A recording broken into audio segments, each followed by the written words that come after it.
Une des étapes les plus importantes dans cette phase 4, c'est l'étape correspondant à l'adoption et à l'intégration dans votre Dominique SSIAD du projet personnalisé d'accompagnement de vos patients.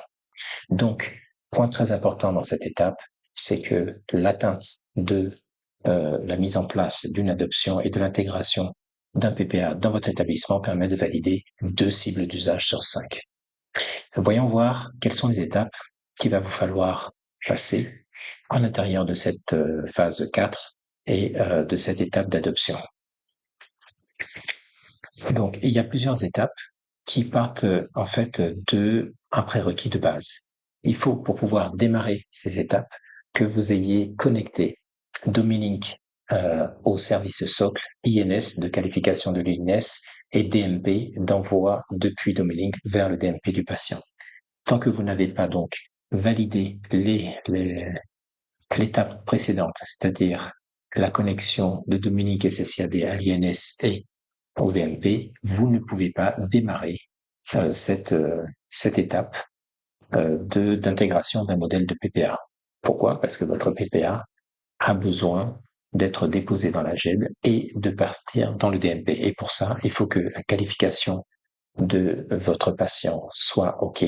Il faut pouvoir ensuite tester la présence d'un DMP grâce à cette qualification, sans laquelle ce n'est pas possible.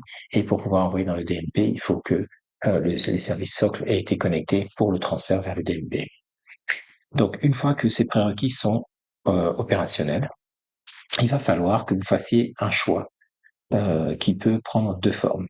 Soit vous adoptez votre propre modèle de PPA, vous en avez déjà un dans votre établissement et vous allez l'utiliser pour l'intégrer dans Domilink et toute la ligne du haut va vous permettre de réaliser cette intégration dans Domilink, soit vous voulez choisir le modèle de PPA qui est proposé directement dans Domilink.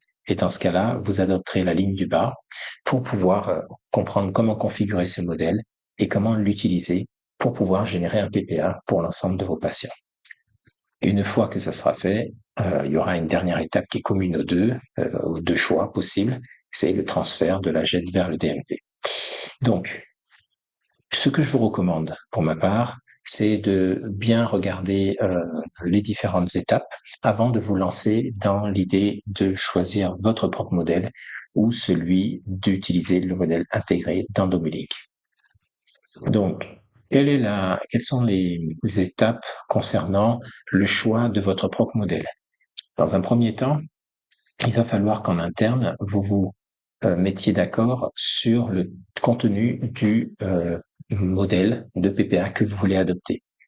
Pour ça, vous verrez dans cette étape que je vais vous mettre une vidéo récapitulative sur le contenu du PPA qui est attendu. Il n'y a pas de modèle type qui existe et qui était imposé obligatoire, mais on s'attend à ce que le PPA contienne certains blocs d'informations concernant le patient. Donc, on va les passer en revue ici. Je vous recommande aussi de regarder la première vidéo concernant la différence entre le DIPEC et le DIPC, pardon, ou le DIPEC, ça dépend comment vous l'appelez, et le PPA pour voir une partie de ces éléments-là et de compléter par la visibilité de ce modèle. Toujours est-il qu'une fois que vous allez créer ce modèle, il faut avoir une version qui soit sous traitement de texte, donc au format Word, mais l'idéal, ce sera au format ODT. Voilà. Donc, il peut être édité soit avec Word, soit avec OpenOffice. Ensuite, il va falloir configurer ce modèle qui est extérieur. Il va falloir l'emmener dans le logiciel Dominique pour pouvoir faire en sorte que ce modèle soit intégré dans les modèles Dominique pour que vous puissiez produire à la volée et à la demande un PPA à partir de ce modèle pour chacun de vos patients. Donc, c'est l'étape 4.4BA. Enfin, une fois que ce modèle sera intégré dans votre Dominique, il va falloir comprendre comment vous pouvez générer un PPA à partir de ce modèle à l'intérieur de Dominique et ensuite comment vous pouvez transférer ce modèle qui sera généré et qui ira se mettre dans la GED du patient comment vous déplacez de la gestion électronique documentaire du patient ce modèle pour le transférer vers son dossier médical partagé. Voilà, donc ça c'est pour la première ligne. Si vous adoptez votre propre modèle dans Dominique, qu'en est-il si vous voulez faire le choix du modèle intégré à l'intérieur de Dominique? Donc on va voir dans cette première étape où se situe ce modèle et ce qu'il contient. Dans la deuxième étape, on va voir comment vous pouvez ajuster le contenu de ce modèle pour le configurer s'il y a des éléments qui ne vous conviennent pas.